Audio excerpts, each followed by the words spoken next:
Owning a home in the mountains is a dream come true for many, and as you embark on that journey, most people will ultimately decide to rent out their home. With that in mind, here are my 5 top tips for things to consider when renting out your property. So the first and my most important tip is to use it. It's an utter privilege to have access to an amazing property in the mountains, so it's so important to stay true to the passion that inspired you to buy or build it in the first place and get out here and make the most of it. For me, that's the most important thing you should always keep in mind. Second tip is to avoid what I call the business trap. So this is something I see quite regularly, where people start to get too influenced by the rental and they start to make decisions, or they start to justify decisions because something they perceive will rent better if they do that.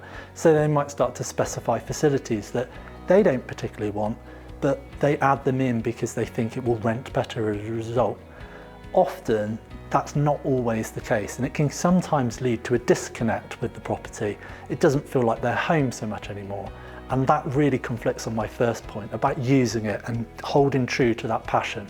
So avoid the business trap, that's tip 2. My third tip is to make sure that you have the support you need to make the whole experience hassle-free. So for me, this has 2 parts to it. First of all, ensure that you get the service support that is correct for both your own stays, but also that's going to suit the chalet or apartment and complement other people's stays there as well. Make sure the 2 work in harmony. But then also make sure you consider what support you need away from that, both in terms of how the property is maintained, but also potentially financial and administration considerations.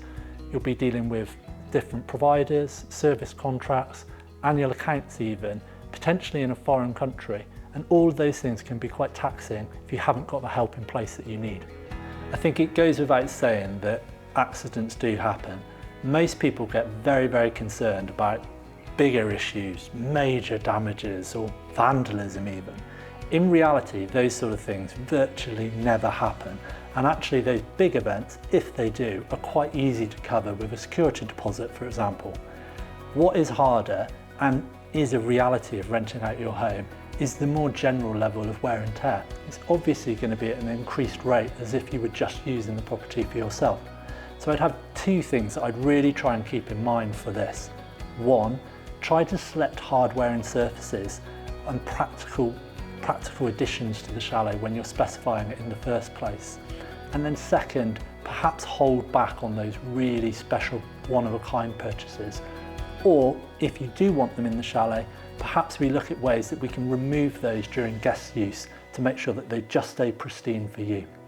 The final point that I'd raise here is to factor in some annual maintenance. Have a plan to repaint or refinish surfaces yearly and stay on top of those little things.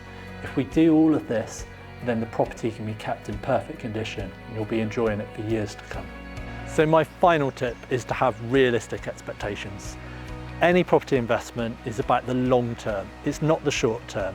And the chances are, if you're staying true to that first point and you're using your home and enjoying it regularly throughout the year, there is going to be some residual cost and expense. If you put too much pressure on an operator or any kind of rental partner to ramp up that rental yield, the chances are you're going to force them to cut corners, and that's not going to be in anyone's interest in the long term. So I hope they were helpful. If we've missed anything, drop a note in the comments and we'll get back to you as soon as we can. Thanks.